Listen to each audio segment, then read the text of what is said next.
Most of it was what I expected actually.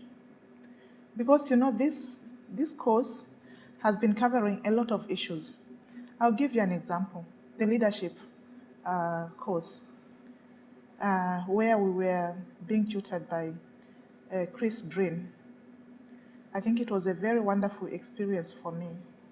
Because when you're working, like considering my experience, I rose into those positions without specific training in leadership programs. We were students from 5 countries. We had Namibia, we had Zambia, Kenya, South Africa, and Zambia, where I come from. And I think when you look at all these countries, of course we have similarities, but with a lot of other differences.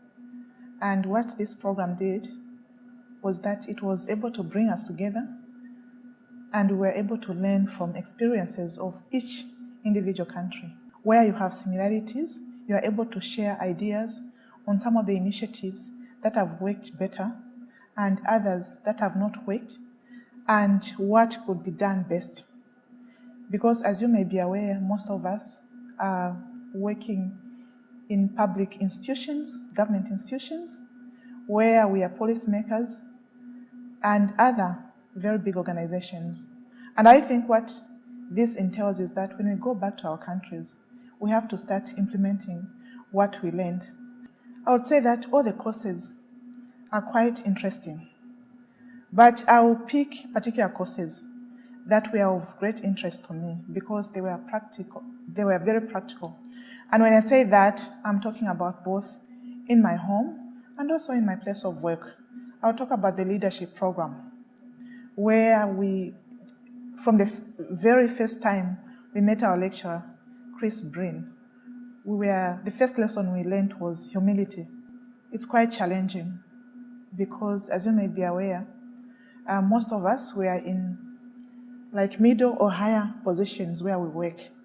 And you are reminded that actually alone you cannot achieve much. But when you are with a team of other people, you achieve almost everything, if not everything, really. So what that entails is that you should actually be able to appreciate each and every individual in whatever environment you are, starting from our homes, where all the children and our spouses are important, and also at our places of work. No matter what position one is, they are important because they contribute to what you can achieve at higher levels. The last component that we did on ethical leadership, because many of the times when things are not going well in organizations, we like pointing fingers at others. But I think it was time for me and others to reflect that as leaders, what is it that we are not doing well? What is it that we can do better in order to improve the effectiveness of the various organizations that we come from? Well, my topic is still being finalized, but the main theme will be centered on the complexities that surround the chieftaincy succession disputes.